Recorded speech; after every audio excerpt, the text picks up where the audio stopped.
শহরের অলিগলিতে হাজারো ভিক্ষুকের দেখা মেলে, কিন্তু সবাই কি আদৌ ভিক্ষুক, নাকি ভিক্ষুকের ছদ্মবেশ ধরে রয়েছে? আজকে আপনাদের মাঝে যে গল্প নিয়ে আমরা হাজির হয়েছি, সেই গল্প আপনাকে ভাবাবে, আবার ভিক্ষুকের সংজ্ঞাও বদলে দেবে। তাহলে বেশি কথা না বাড়িয়ে সরাসরি এই গল্পে চলে যাওয়া যাক। এই ঢাকা শহরে হাত বাড়ালে ভাত না পাওয়া গেলেও টাকা পাওয়া যায়। সেই অধিকাংশ টাকা আবার ছেঁড়া। আমরা এক চাচাকে দেখতে পাই, যিনি ছোট থেকেই ভিক্ষা করতে করতে এখন প্রায় বৃদ্ধ। তারপরেও তিনি ভিক্ষা করেই চলেছেন। পুরো ঢাকা শহর ঘুরে ঘুরে তিনি ভিক্ষা করেন। ছেঁড়া টাকা পেলে সাদরে গ্রহণ করেন। কেউ যদি নয়া নোট দেয় তবে তার আনন্দ আর ধরে না। গল্পের এই পর্যায়ে রেহান নামে একজনকে দেখানো হয়। সে কারো সাথে ফোনে কথা বলতে থাকলে জানা যায় তার বাবা অসুস্থ। সেই সময় রেহান বাসে উঠতে থাকলে ভিক্ষুক চাচা টাকার জন্য হাত পাতেন। তবে রেহান টাকা না দিয়ে বাসে উঠে যায়। বাসে উঠে সে জানালা দিয়ে শুধু চাচার ভিক্ষা নেওয়াটাই দেখতে থাকে। তখন রেহানের থ্রোতে একটা ফ্ল্যাশব্যাক সিন দেখানো হয়। রেহান তখন ছোট ছিল। তার বাবা জামিল জন্মলগ্ন থেকেই খোঁড়া, প্রায় সময় মানুষের থেকে ধার দেনা করেই চলে। একদিন জামিল তার ছেলেকে নিয়ে তার বড় ভাইয়ের কাছে টাকা চাইতে আসে। বড় ভাই তখন জামিলকে বলে, বারবার এমন ভিক্ষুকের মতো টাকা চাইতে আসিস কেন? চেয়ারম্যানের কাছে পর্যন্ত টাকা চেয়েছিস, মান সম্মান কিছুই রাখলি না। এত কিছু শোনার পরেও টাকা চেতেই থাকে তার বাবা, যেটা ছোট্ট রেহান শুধু শোনে। জামিল এভাবে টাকা চাইতে থাকলে বড় ভাই বলে, তোকে টাকা দিল তো শুধু আবার জুয়া খেলেই উড়াস। একে তোর ন্যাংরা, আবার জুয়া খেলে সব শেষ করিস, তোকে কে টাকা দিবে? এই জুয়ার কথা শুনে ছোট্ট রেহানও কষ্ট পায়। এই ফ্ল্যাশব্যাক সিন শেষ হলে রেহানকে তার গার্লফ্রেন্ড ফোন দিলে রেহান সেটা রিসিভ করে না। তাই গার্লফ্রেন্ড টেক্সট করে আর বলে, উর্মিলার বাবাকে বলে তোমার একটা ভালো জবের ব্যবস্থা করলাম, সেটাতেও ইন্টারভিউ দিতে গেলে না। রেহানও টেক্সটে জানায়, আমি ভিক্ষার চাকরি করব না, এতে তুমি আমার সাথে থাকলে থাকো, না পোষালে চলে যাও। গার্লফ্রেন্ড এরপরও তাকে টেক্সট করে, ফোনও করে। এবার ফোন ধরে রেহান। ফোন ধরে বলে, আমি এখন ঝামেলায় আছি, কথা বলতে পারবো না। ফোন কেটে দিয়ে আবার বাবার কথা ভাবতে থাকে সে। সেদিন বাড়ি এসে ভাতের থালা সামনে নিয়ে ছোট্ট রেহান মন খারাপ করেছিল। সেইটা দেখে বাবা জামিল জিজ্ঞেস করে, তোর কি মন খারাপ? রেহান বলে ওঠে, বাবা তুমি কি সত্যি জুয়া খেলো? বাবা জানায়, জুয়া খেলি না, ভাগ্য দেখি। ছোটবেলা থেকেই আমি খোঁড়া, তাই স্কুলে যেতে পারিনি, মূর্খই থেকে গিয়েছি। সারাক্ষণ ঘরেই বন্দি ছিলাম। তোর মাও তোর 6 মাস বয়সে আমার কোলে দিয়ে চলে গেল। তাই ভাগ্যের কোনো পরিবর্তন হয়েছে কিনা সেইটাই দেখি, কিন্তু ভাগ্য পরীক্ষা করে দেখলাম কোনো ভাগ্যই আমার পরিবর্তন হয়নি। ছোটবেলায় যে কপাল নিয়ে জন্মেছি এখনো সেইটা নিয়েই আছি, কিন্তু আমি তোকে আমার মতো হতে দেব না। আমি মানুষের কাছে হাত পেতেছি যেন তোকে হাত পাততে না হয়। তুই বড় হবি, চাকরি করবি। এই ফ্ল্যাশব্যাক সিন শেষ হলে রেহানের চোখ দিয়ে অশ্রু নেমে আসে। এর মধ্যে রেহান বাড়ি আসলে দেখে তার বাবা মারা গিয়েছে। রেহানকে বাবা মাটি দেওয়ার পর বাবার এক কথা মনে করে। রেহানকে তার বাবা বলেছিল, সবাই জামিলকে ভুলে গেলেও তুই যেন ভুলিস না। বাবাকে কবর দেওয়ার পর রেহান ফোন দেয় তার গার্লফ্রেন্ডকে। ফোন দিয়ে বলে, সবাই আমাকে ছেড়ে চলে গিয়েছে, তুমি যেও না প্লিজ। রেহান আরো সব ইমোশনাল কথাবার্তা তার গার্লফ্রেন্ডকে বলে। পরের দিন রেহান অফিসে এসে মন মরা হয়ে বসে থাকে। তখন তার কাছে বস আসে একজনকে নিয়ে। তখন দেখা যায় বসের সাথে রেহানের সম্পর্ক খুব একটা ভালো নয়। বস মিথিলা নামে এক মেয়েকে দেখিয়ে দিয়ে বলে, এ নতুন জয়েন করেছে, তুমি ট্রেন করবে। রেহান আর না করতে পারে না। লাঞ্চ ব্রেকে রেহান চা নাস্তা খেতে থাকলে ওই ভিক্ষুক চাচাকে ডেকে তার সাথে বসিয়ে চা খাওয়ায় আর জিজ্ঞেস করে, আপনার কি কোনো ছেলে নেই? ভিক্ষুক জানায়, অভিশপ্ত জীবন আমার, একটা সন্তান আছে, সেটাও মেয়ে, তাকেও ঠিকভাবে খাওয়াতে পারি না, এই হচ্ছে আমার অভিশপ্ত জীবন। চাচার কাছে এটা শুনে রেহান বলে, আজকাল মেয়েরাও তো অনেক এগিয়ে গিয়েছে। চাচা জানায়, ওসব তোমাদের মতো বড় লোক পরিবারে বাবা, আমরা আমাদের মেয়েকে বড় করি, তারপর চিন্তা করি কিভাবে মেয়েকে বিয়ে দেওয়া যায়। মেয়ে অন্যের ঘরে চলে গেলে কি আর বাবাকে দেখবে? চাচার থেকে এসব কথা শুনে রেহান জানায়, আজকে উঠতে হবে, কিন্তু আপনার সাথে গল্প শেষ হয়নি। এরপর চাচাকে আরো খাবার খেতে বললে চাচা খায় না, তাই রেহান চাচাকে 100 টাকা দেয়, যেটা নেয় চাচা। পরের দিন রেহান আবারও দেখা করতে আসে চাচার সাথে। রেহানের মুখ মলিন দেখে চাচা জিজ্ঞেস করে, কি হয়েছে? রেহান জানায়, অফিসের ম্যানেজার এক খারাপ লোক, খারাপ ভাষায় কথা বলে আর ঘুষ খায়। সেটা একদিন বলায় আর দেখতে পারে না আমাকে। অফিসে এক নতুন মেয়ে নিয়ে এসেছে যে কিচ্ছু বোঝে না, তাকে আবার নাকি আমাকেই বোঝাতে হবে। কি জন্য চাকরি পেয়েছে জানি না, তবে মাঝে মাঝে ম্যানেজারের রুমে ঢুকতে দেখি, এজন্যই হয়তো চাকরিটা পেয়েছে। এরকম গল্প চাচার সাথে প্রতিদিন চলতে থাকে রেহানের। প্রতিদিন গল্প শেষে চাচার হাতে 100-500 টাকা ধরিয়ে দেয় রেহান। একদিন রেহান চাচার চুল দাড়ি কেটে দিতে চাইলে চাচা জানায় কাটা যাবে না, গুরুর নিষেধ আছে। এটা শুনে রেহান বলে, আপনার আবার গুরু আছে? চাচা জানায়, হ্যাঁ, হাসান পাগলা। আরেকদিন রেহান চাচার সাথে ছবি তুলে রাখতে চাইলে চাচা এটাতেও নিষেধ করে। এর মধ্যে একদিন গল্পের মাঝে চাচা রেহানকে বিয়ে করতে বলে, জানায় বিয়ে করতে মাত্র 2টা জিনিসের দরকার পড়ে, 1 ভাত ডাল, 2 নামতা। নামতা মানে 2 1 3, মানে বিয়ে করবে, বাচ্চা হবে, এই আর কি। তখন চাচা আবারও বলে, আমারই পোড়া কপাল, সৎ মা 12 বছর বয়সে ঘর থেকে বের করে দিয়েছে। রেহান সেদিন রাতেই চাচার বিয়ে নিয়ে কথাগুলো আবার গার্লফ্রেন্ডকে শুনিয়ে বলে, চাচা কিন্তু রোমান্টিক আছে। পরের দিন চাচা ফুটপাতে খাবার খেয়ে দোকানদারকে টাকা দিতে গেলে দোকানদার টাকা নিতে চায় না।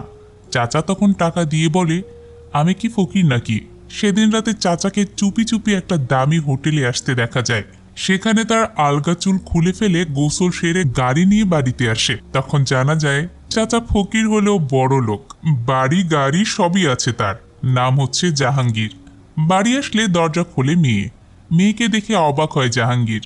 মেয়ে থাকে হোস্টেলে, হঠাৎ বাড়িতে এসে মেয়েকে দেখে সে অবাক হয়। মেয়েও জানায়, সারপ্রাইজ দিলাম তোমাকে। খাবার টেবিলে জাহাঙ্গীরের স্ত্রী রুজিনা মেয়ের আশা উপলক্ষে অনেক কিছু রান্না করলে জাহাঙ্গীর সেটা দেখে বলে, এত কিছু রান্না করার কি দরকার ছিল? কত মানুষ না খেয়ে আছে, খাবার না পেয়ে তারা দিন কাটাচ্ছে। মেয়ে তখন বলে, কতদিন পর বাড়ি আসলাম, হোস্টেলে পাতলা ডাল আর তেল তেলে সবজি খেয়ে বিরক্ত হয়ে গিয়েছে, তাই বাড়ি এসে আম্মুর হাতে ভালো মন্দ খাবার খাবো, আরামায়েশ করব।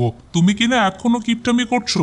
আমরা কি ফকির নাকি ভিখারি? মেয়ের থেকে এসব কথা শুনে জাহাঙ্গীর জানায়, আমরা ফকির নই, কিন্তু ভিখারি। আমরা সবাই কারো না কারো কাছ থেকে ঠিকই হাত পাতি, সেটা কেউ 10 টাকার জন্য, আবার কেউ কোটি টাকার জন্য। মেয়েও তখন হাত পেতে টাকা চায়, জানায়, অনেক দিন বাদে এসেছি, শপিং করব, সিনেমা দেখব। জাহাঙ্গীর তখন মেয়ের হাতে দেয় মাত্র 20 টাকা। মেয়ে সেটা নিয়ে মাকে বলে, আমার এত বড় লোক বাবা মেয়ের শপিং এর জন্য দিয়েছে কিনা 20 টাকা, আমি এটা ফ্রেমে বেঁধে রাখবো। মা বলে, যা, আমি তোকে টাকা দিব। সেই সময় মেয়ে লক্ষ্য করে তার বাবা কিছু খাচ্ছে না, তাই খেতে বলে। বাবা জানায়, এক 5 স্টার হোটেলে মিটিং ছিল, সেখানে খেয়ে এসেছি, তাই আর ক্ষুধা নেই। মেয়ে তখন আবার 5 স্টার হোটেলের খাবার নিয়েও মশকরা করে। খাবার খাওয়া শেষে জাহাঙ্গীর তার স্ত্রী রুজিনার কাছে এসে বলে, এই যে এত রান্না করলে, 2টা ভালো কাজের লোক রাখলেই তো পারো, এত কষ্ট করো তুমি। রুজিনা জানায়, এখন আর কই কষ্ট করি, কষ্ট তো করেছি আগে। তখন এক ফ্ল্যাশব্যাক সিন দেখানো হয়। ছোটবেলায় রুজিনা এবং জাহাঙ্গীর একসাথে ভিক্ষা করত। রুজিনা এরপর বলে, এত ভালো থাকবো কখনো কল্পনা করিনি। জাহাঙ্গীর জানায়, আমি সব সময় কল্পনা করেছি, সব হিসাব করা আছে আমার। রুজিনা এবার মেয়ের প্রসঙ্গ নিয়ে আসে। মেয়ে এতদিন পর এসেছে, শপিং করার জন্য টাকা দিলেও তো পারতে। জাহাঙ্গীর বলে, এখন দিনকাল ভালো নয়, মেয়ের হাতে বেশি টাকা পয়সা দেওয়া যাবে না, আর তুমি একটু মেয়েকে বেশি আদর দিয়েছ। রুজিনা তখন জানায়, আমি মেয়েকে একটু বেশি আদর করি, যাতে আমাদের পরিচয় জানার পরেও আমাদের ছেড়ে চলে না যায়। জাহাঙ্গীর বলে, জানবে না, সেটারও হিসাব করা আছে। এসব কথা বলা শেষ হলে জাহাঙ্গীর জানায়, আজকে ওষুধ নিয়ে আসতে ভুলে গিয়েছি, কালকে নিয়ে আসবো। সেই সময় রহমত নামে একজনের ফোন আসে জাহাঙ্গীরের কাছে। রহমত হচ্ছে জাহাঙ্গীরের ব্যবসার সহকারী। রহমত ফোন করে জানায়, এলাকায় নতুন ভিক্ষুক এসেছে, কিন্তু সে কালেকশনের টাকা দিতে চাচ্ছে না। এটা শুনে জাহাঙ্গীর সাইজ করতে বলে। রহমত জানায়, বয়স 12-13, হালকা পাতলা সাইজ করেছি, এর বেশি কিছু করা যাচ্ছে না। এটা শুনে রুজিনার কাছে এসে ওষুধ নিয়ে আসার কথা বলে বাইরে যায় জাহাঙ্গীর। তারপর এসে ওই ছেলেকে জিজ্ঞেস করে, তুই নাকি কালেকশনের টাকা দিচ্ছিস না? ছেলে জানায়, হ্যাঁ। তারপর বলে, আমার ভিক্ষার টাকা আপনাকে কেন দিতে হবে? জাহাঙ্গীর তখন জানায়, শুধু তোকে নয়, আমাকেও দিতে হয়েছে। সিন আবার ফ্ল্যাশব্যাকে নিয়ে যাওয়া হয়। ছোট জাহাঙ্গীর ভিক্ষা করতে আসলে তার কাছে কালেকশনের টাকা চাইতে 2 জন আসে। তখন জাহাঙ্গীর বলে, তার কাছে কোনো টাকা নেই। তখন 2 জন লোক জাহাঙ্গীরকে তুলে নিয়ে আসে এক জায়গায়। সেখানে শামসু নামের একজন জাহাঙ্গীরকে জিজ্ঞেস করে, কালেকশনের টাকা দিচ্ছিস না কেন? জাহাঙ্গীর জানায়, আমার কাছে কোনো টাকাই তো নেই, আমি কিছু করিনি। শামসু তখন বলে, তুই কিছু করিসনি, কিন্তু আমার এলাকায় তো ভিক্ষা করেছিস, তাই তোকে টাকা দিতেই হবে। ছোট জাহাঙ্গীর বলে, আমার কাছে সত্যিই টাকা নেই, আমার ক্ষুধা লেগেছিল, তাই যে টাকা ছিল সেটা দিয়ে ভাত খেয়েছি। এইটা শুনে শামসু রেগে গিয়ে বলে, তোর ক্ষুধা লেগেছে, তুই ভাত খেয়েছিস, আমার ক্ষুধা মেটাবে কে, তোর মা? শামসুর এই কথায় জাহাঙ্গীর চোখ তুলে তাকালে শামসু চোখ নামাতে বলে, সাথে আরো জানায় কখনো চোখ তুলে কথা বলবি না। এরপর শামসু তার লোকজনদের নির্দেশ দেয় জাহাঙ্গীরের পা থেকে এক টুকরো গোস্ত নিয়ে বাইরে ঝুলিয়ে রাখতে, যাতে সবাই গোস্ত দেখে জানতে পারে এই শামসু কি জিনিস। জাহাঙ্গীর তখন হাত জোর করে বলে, ভুল হয়ে গেছে, এরপর থেকে আমি টাকা দেব। কিন্তু তারপরেও তার পা থেকে এক টুকরো মাংস নেওয়া হয়। এই ফ্ল্যাশব্যাক দেখানো শেষ হলে জাহাঙ্গীর ধরে নিয়ে আসা ওই ছেলেকে পা থেকে কাটা মাংসটুকু দেখায়, দেখিয়ে বলে এখনো ব্যথা হয়। সাথে জানায় শামসু আমার পা থেকে গোস্ত কেটে নিয়েছে, আর আমি ওর কলিজাই ছিঁড়ে নিয়েছি, কিন্তু তোর কোনো গোস্ত কাটবো না, তুই তোর কাজ ঠিক মতো কর। তোর আরো ছেলে পেলে থাকলে তাদেরকেও লাগা, আমার অন্য ব্যবসায় তোকে লাগিয়ে দেব। সেই সময় ছেলেটি মাথা নিচু করে থাকলে জাহাঙ্গীর মাথা উপরে তুলতে বলে, কিন্তু ছেলেটি আবার বেশি উপরে তাকালে জাহাঙ্গীর বলে, এত উপরেও আবার তাকাতে যাবি না। রহমতের হাইট দেখিয়ে দিয়ে বলে, এইটুকু তাকাবি। এরপর জাহাঙ্গীর রহমতকে বলে, ইদানিং কালেকশনে ঝামেলা দেখা দিচ্ছে, আমিও তো ফকির সেজে দেখি, হাতে পাই কম কালেকশন। এটা 100 জন ছেলে পেলে করছে নাকি তুই করছিস জানি না, কিন্তু ধরা পড়লে কিন্তু খবর করে দেব। সেই সময় রহমত একটু মাথা উঁচু করে তাকালে তখন জাহাঙ্গীর মাথা নিচু করতে বলে, রহমতও ভয়ে মাথা নিচু করে ফেলে। পরের দিন রেহান অফিসে এসে ম্যানেজার বসকে প্রমোশনের ব্যাপারে কথা বললে ম্যানেজার উল্টো রেহানকে বলে, তুমি তো সবার সাথে খারাপ ব্যবহার করেছো, ছোট স্যারের সাথেও তুমি খারাপ আচরণ করেছো, তোমার চাকরি ঝুলে আছে আর তুমি কিনা প্রমোশনের কথা বলছো, যাও কোনো প্রমোশন হবে না। রেহান ব্যাপারটা মেনে নেয়। তখন আবার ম্যানেজার বলে, তুমি চাইলে প্রমোশন ছাড়াও বেশি টাকা পেতে পারো।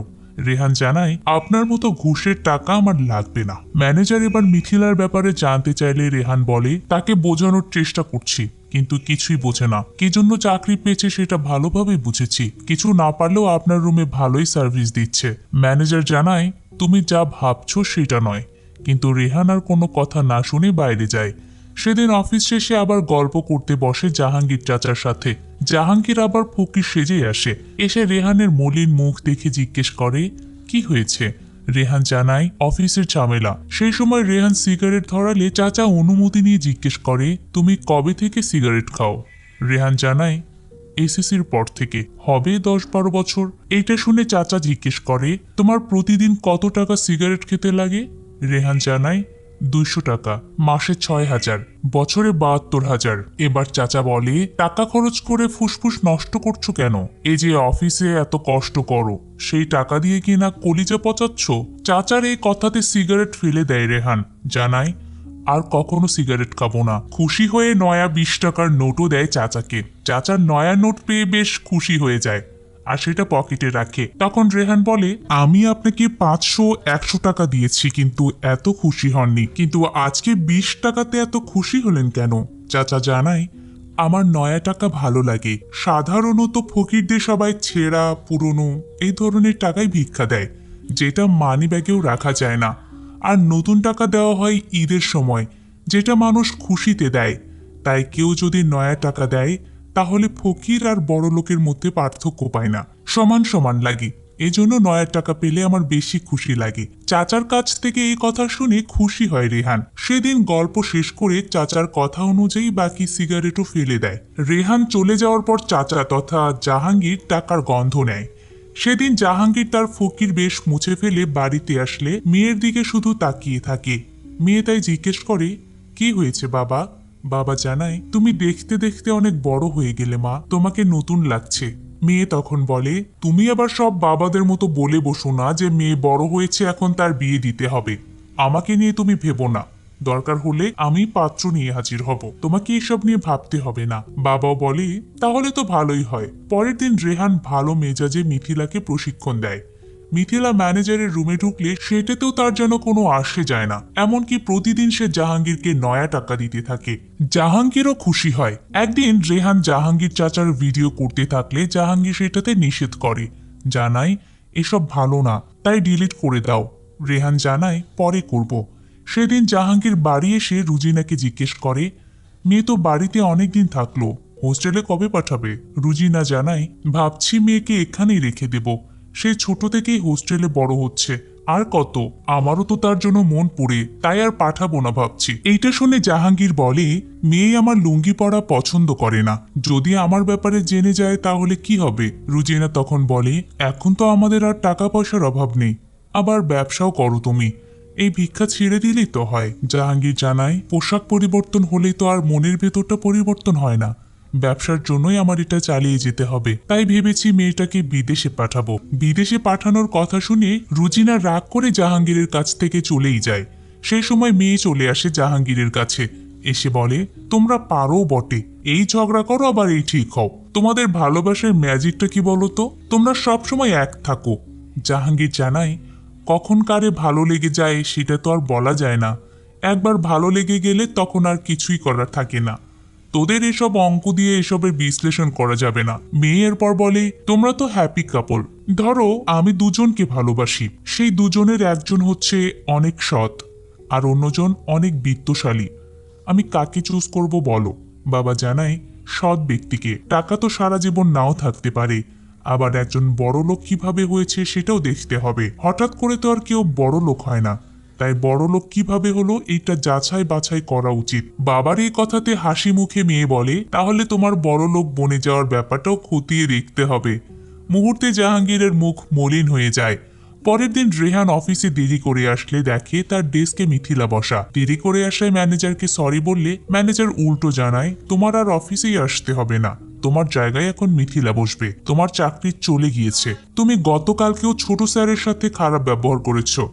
রেহান জানায়, ছোট স্যার রাত 2টায় মেল করবে আর সেই মেল নিয়ে আমাকে কাজ করতে হবে। আমি বুঝে গিয়েছি কেন এতদিন মিথিলাকে আমার পাশে রাখা হয়েছিল। মিথিলার তো কোনো যোগ্যতা নেই, আলাদা সার্ভিস দিয়ে আমার জায়গা ঠিকই দখল করে নিয়েছে। রেহান এই কথা মিথিলার সামনে বললে মিথিলা তাকে চড় মেরে বসে। রেহান অফিস থেকে বের হয়ে চলে আসে জাহাঙ্গীর চাচার কাছে, এসে চাচাকে বলে, আমার জায়গায় মিথিলাই বসেছে, আমার চাকরি চলে যাওয়াতে আমার মন খারাপ নয়, রাগের বশে অনেক খারাপ ব্যবহার করেছি, আসলে আমরা চোখে যা দেখি সব সত্য নয়। এই যে মিথিলা বারবার ম্যানেজারের রুমে যেত, সেটা আসলে ম্যানেজারের থেকে কাজ শিখত। ম্যানেজার হচ্ছে মিথিলার আপন চাচা, আর আমি কিনা কি সব ভেবে এসেছি, আবার খারাপ ব্যবহারও করেছি। এইটা শুনে চাচা জানায়, চোখ যেটারে সত্য বলে সেইটারই বা মিথ্যা বলবে কিভাবে? এটা বলার পর চাচা আরো বলে, মন খারাপ করে থেকো না, কিন্তু এই শহরে এখন চলবে কিভাবে? আমি সৎ পথে কাজ করলে না হয় তোমাকেও দিতাম। রেহান তখন বলে, আমি তো শিক্ষিত, শারীরিকভাবেও ফিট আছি, আমার তো আর কারোর সামনে হাত পাততে হবে না। পরক্ষণে রেহান মনে করে এই কথাতে চাচাকে ছোট করা হয়েছে, তাই চাচার কাছে মাপ চাইতে আসে। চাচাও বলে, আমি কিছু মনে করিনি, এই সমাজে হাত না পাতলে কেউ কিছু দেয় না, আবার কেউ এমনি এমনি টাকাও দেয় না, যাতে একটু দোয়া করে সেজন্য দেয়। তখন রেহান মানিব্যাগ বের করে চাচাকে নয়া টাকা দেওয়ার জন্য, কিন্তু দেখে 1000 টাকার নোট, আর সেই নোট ছাড়া আর কোনো নোট নেই, তাই 1000 টাকার নোটটাই সে চাচাকে দেয়। চাচা খুশি হয়ে নোটটা পকেটে ঢোকানোর আগে মনে করে রেহান এখন কিভাবে চলবে, তাই টাকা ফেরত দিতে চায়, কিন্তু রেহান জানায় তার লাগবে না, শুধু দোয়া করলেই হবে। জাহাঙ্গীর চাচা তাই রেহানকে শুধু দোয়াই করে। কেটে যায় 4 মাস। রুজিনা তার মেয়ের বার্থডে উপলক্ষে সাজগোজ করতে থাকলে সেখানে জাহাঙ্গীর এসে বলে, রেস্টুরেন্টে না গেলে হয় না? রুজিনা জানায়, মেয়ের আজ বার্থডে, মেয়ে অনেক শখ করে রেস্টুরেন্ট বুক করেছে, আজ এমনটা করো না প্লিজ, মেয়ের খুশির জন্য হলেও চলো। সেই সময় মেয়ে এসে দ্রুত বের হতে বলে। তারপর সবাই চলে আসে একটা 5 স্টার হোটেলে। সেখানে বসে সবাই খাবারের মেনু কার্ড দেখে, কিন্তু শেষমেশ মেয়ে খাবার অর্ডার দেয়। মেয়ের খাবার অর্ডার দেখে গলা শুকিয়ে যায় জাহাঙ্গীরের, তাই জিজ্ঞেস করেই ফেলে, এত খাবার কি তুমি খেতে পারবে? মেয়ে তখন আজকে এমনটা করতেই নিষেধ করে। তারপরেও জাহাঙ্গীর একটা চিকেন আইটেম কমাতে বলে বা অন্যটা নিতে বলে, যাতে অ্যাটলিস্ট 40 টাকা কম লাগে। মেয়ে তখন জিজ্ঞেস করে, এই 40 টাকা কমিয়ে কি করবে বলো? বাবা জানায়, যদি তুই এটা বুঝতি। এরপর বাবা মামা বলে ওয়েটারকে ডাক দিতে থাকলে মেয়ে জানায়, এইটা 5 স্টার রেস্টুরেন্ট, এখানে মামা ডাকা যাবে না, ওয়েটার বলবে। এরপর মেয়ে ওয়েটারকে ডাকলে খাবারের লিস্ট নিয়ে আসে রেহান। চাকরি চলে যাওয়ার পর রেহান ওয়েটারেরই কাজ করছে। রেহানকে দেখে মুখ লুকানোর চেষ্টা করে জাহাঙ্গীর। রেহানও একটু একটু করে জাহাঙ্গীরের দিকে তাকায়। এরপর রেহান যতবার খাবার সার্ভ করতে আসে ততবারই মুখ লুকানোর চেষ্টা করে জাহাঙ্গীর। এর মধ্যে খাবার চলে আসলে জাহাঙ্গীর হাত দিয়ে খাবার খাওয়া শুরু করলে মেয়ে চামচ এগিয়ে দেয়। তাই কষ্ট হলেও জাহাঙ্গীরকে চামচ দিয়েই খেতে হয়। খাওয়া শেষ হলে রেহান একটা কেক নিয়ে এসে দেয়। কেক দেখে জাহাঙ্গীর বলে, এইটা আবার কেন? মেয়ে জানায়, এটা তোমার টাকায় নয়, এই রেস্টুরেন্টে খেতে এসেছি, তারা জানতে পেরেছে আমার বার্থডে, কারো বার্থডে হলে তারা নিজে থেকেই কেক দেয়, এইটাই সেই কেক। এরপর সবাই মিলে জাহাঙ্গীরের মেয়ে তথা প্রেমার কেক কাটে। সেই সময় জাহাঙ্গীরের কাছে রহমতের ফোন আসলে কথা বলতে ছাদে চলে যায় জাহাঙ্গীর। কথা বলার সময় জাহাঙ্গীর প্রথমে রাগী দেখায় রহমতের উপর, কিন্তু রহমত যখন বলে 3,70,80,024 টাকা তুলছি, তখন খুশি হয়। কিন্তু সেই সময় আবার রেহানকে ছাদে সিগারেট খেতে দেখে। এভাবে সিগারেট খাওয়া দেখে জাহাঙ্গীর বলে, ওয়াদা দিয়েছিল সিগারেট নাকি আর খাবে না, এখন আবার ঠিকই খাচ্ছে। এরপর উপরে কাছে চলে আসলে রেহান বিল নিয়ে আসে। বিল দেখে মাথা ঘুরে যায় জাহাঙ্গীরের। 3 জন মিলে খেয়েছে কিনা 5,080 টাকা, সে দেয় 5,100 টাকা, দিয়ে অপেক্ষা করতে থাকে 20 টাকার জন্য। মেয়ে উঠছে বলে ওঠে না জাহাঙ্গীর, তাই মেয়ে একটু লজ্জায় পড়ে বলে, এরকম রেস্টুরেন্টে 300 টাকা পর্যন্ত দিতে হয়, আর তুমি কিনা 20 টাকার জন্য অপেক্ষা করছো। এটা বলে রাগে বেরিয়ে যায় প্রেমা। জাহাঙ্গীর তার স্ত্রীকেও পাঠিয়ে দেয় অপেক্ষা করতে থাকা 20 টাকার জন্য। এর মধ্যে রেহান ভাঙতি টাকা নিয়ে আসলে জাহাঙ্গীর নয়া 20 টাকার নোট দেখতে পায়, যেটা দেখে খুশি হয়ে আগের মতো ভাঁজ করে পকেটে ঢোকালে বিস্মিত হয়ে যায় রেহান। তার মনে পড়ে যায় ভিক্ষুক চাচার কথা। সেই সময় জাহাঙ্গীর আবার টাকা বের করে বলে, এই 20 টাকা তোমাকেই দিতাম, কিন্তু এই টাকা দিয়ে তো তুমি আবার কলিজা পচাবা, তাই তোমাকে দিচ্ছি না। এরপর আগের মতো দোয়া করে রেস্টুরেন্ট থেকে বের হয়ে যায় জাহাঙ্গীর। তখন রেহান কনফার্ম হয়ে যায় এটাই সেই চাচা। রাতে তার কাছে থাকা চাচার ভিডিওটা আবার দেখতে থাকে রেহান। সেই সময় রেহানকে ফোন করে তার গার্লফ্রেন্ড আর অন্য কেউ নয়, জাহাঙ্গীরের মেয়ে প্রেমা। প্রেমা রেহানকে জিজ্ঞেস করে, আমার বাবা মাকে কেমন লাগলো তোমার? রেহান জানায়, ভালো লেগেছে, খুব আপন লেগেছে, চাচার দেখা পেয়েছি বলেও জানায়। চাচার কথা আসলে প্রেমা জিজ্ঞেস করে, কাকে তুমি চাচা বলছো? রেহান বাবার প্রসঙ্গ নিয়ে এসে কথা কেটে দেয়। সেই সময় প্রেমা জিজ্ঞেস করে, কেকটা রেস্টুরেন্ট থেকে ছিল না, তুমি দিয়েছো তাই না? রেহান এই প্রশ্নের উত্তর না দিয়ে প্রেমার বাবার ওই ভিডিওটা প্রেমাকে পাঠায় দেখার জন্য। প্রেমা প্রথমে ভিডিওটা র্যান্ডমলি দেখে, এতে কিছুটা খটকা লাগলে বারবার দেখলে বুঝতে পারে ভিডিওটা তার বাবার, যার কথা রেহান তাকে অনেকবার বলেছে। সেই সময় দেখানো হয় জাহাঙ্গীরকে, সে রহমতের থেকে কালেকশনগুলো বুঝে নিচ্ছিল। সেই সময় প্রেমা তাকে ফোন করে আর ওই ভিডিওটা দেখতে বলে। জাহাঙ্গীর ভিডিওটা দেখে হতভম্ব হয়ে যায়, মেয়েও মন খারাপ করে থাকে, কিন্তু অট্টহাসিতে মেতে ওঠে রেহান। আর এখানে শেষ হয় ওয়েব ফিল্ম নয়া নোট। জাহাঙ্গীরের ব্যাপার কে কিভাবে নেবে জানি না, কিন্তু জাহাঙ্গীর বড়লোক হওয়ার পরেও সে তার অতীত ভুলে যায়নি, সেটার প্রশংসা করতেই হবে। সে কোটিপতি হওয়ার পরেও ভিক্ষা করে, কারণ সে মন থেকে পরিবর্তন হয়নি, শুধু তার সাজসজ্জার পরিবর্তন হয়েছে, তাও ক্ষণিকের জন্য। অন্যদিকে রেহান তার মৃত বাবার কথা অনুযায়ী কারো কাছে হাত পাতেনি, ছোটখাটো চাকরি হলেও কর্ম করে চলেছে। তবে জাহাঙ্গীরকে এভাবে ফাঁস করা হয়তো তার উচিত হয়নি। আপনাদের কাছে কি মনে হয়, রেহান জাহাঙ্গীরের ভিক্ষুক রূপটার কথা মেয়ের কাছে প্রকাশ করে কি ঠিক করেছে, নাকি ঠিক করেনি? জানিয়ে দিতে পারেন কমেন্ট বক্সে। সর্বশেষ নাসির উদ্দিন খানের অভিনয়ের প্রশংসা করতেই হবে। এই মানুষটা সব চরিত্রে যেন খুব সহজেই ফিট হয়ে যান। জাহাঙ্গীর চরিত্র তিনি ছাড়া অন্য কেউ এভাবে ফুটিয়ে তুলতে পারত বলে আমার মনে হয় না। তো এতক্ষণ মিসেস মুভি এক্সপ্লেনারের সাথে থাকার জন্য ধন্যবাদ। দেখা হবে নেক্সট ভিডিওতে। আপাতত বিদায়।